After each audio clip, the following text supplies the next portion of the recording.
I'm Damon from Joie. I'm going to show you today how to build your Joie multiply. So to start off with, of course, take it all out of the box, getting all your parts laid out so you're ready to go. And the best part to start with is the structure of the frame itself. So if we pop this up here, what we can do is just turn it to the side to make life easier popping the legs on. And to start off with, the wheels go at the front, so we can slide that together there so that will click into place, lock securely in position there. And we can drop the rear legs straight into position as well. And we've done the first stage. Press these buttons here at the sides and that will open the frame itself up. So open that frame up. Front support here, we can just slide into position like so. So we can just push that, get that into place there. And then the little footrest, you can see has got a slight curved angle, and that will allow us to place it in one of the 3 different positions dependent on the size of the child that we're using it for. So that's the structure all done and dusted.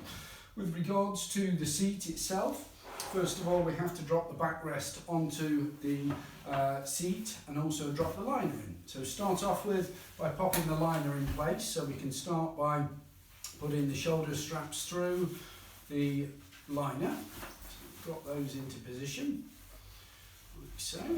Now this can be used from approximately 6 months, so it's when the child's sitting up. So depending on the child's size, one little tip that we can use is if the harness is still a bit too small on the child's shoulders, we can actually take this strap and feed it back through the upper harness hole, so we can just slide that through there, which will of course reduce the length of the harness available, so make it even more suitable for a really small child.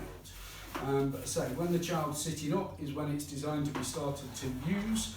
And the next stage is, don't clip the backrest on first. Get the waist strap into position through the structure of the backrest. So we just take that and twist that through. As we take that through then, we can pop that through the fabric. So we can pull that through the fabric, as you can see, and of course through the liner itself then, like so. We've got one side completely done. We can do the other side and try to ensure that we're not twisting it. We can just again pop that through the structure and then feed that through the fabric. So we can get that through and through the liner quite easily like so. So once we've got the waist straps on, what we're then looking to do is get the backrest into place, and to do that we must squeeze this lever at the centre here. So we have to squeeze that. If we don't squeeze that, as we push it down into place, it will not lock in properly down at the bottom here. So we're squeezing that lever, we can push it down like so and lock that into place. That will give us then the 3 different recline positions. If it's not locking into one of the positions, we'll find we just haven't simply locked one of the sides on. If we need to take it back off again, the best way is to drop it into recline, so then we can squeeze the lever at the top with my right hand and open that up, slightly pulling it out, to then release the opposite side to remove it off. So quite easy, but so keep that lever squeezed, push it down firmly and check that it locks into all the 3 different positions. Once we've done that bit then, we've got a press stud on each side, so we can just simply drop those into position very quickly. On the underside we've got the crotch strap, so we just need to pop the crotch strap through the seat fabric. And then down at the front here, we've got 2 little plastic clips that will simply go over the edge of the frame. And then 2 pieces of elastic that will drop around near the screw area, like so. So there's just a little screw just there. That will pop into place, like so. And that's the main structure of the seat unit completed. That will pop straight into position on the seat.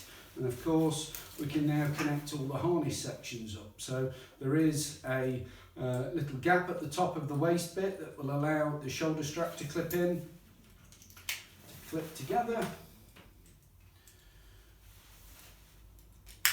That's the harness done.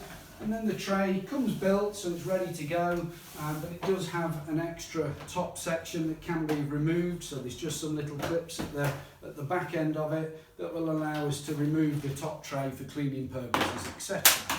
The tray also can be stored on the back of the frame, so there is a little cutout on the tray that will allow that to clip and secure securely on the back of the framework. But to use it on the high chair itself, we've got two methods to install it. So we've got one lever at the front or two levers at the side.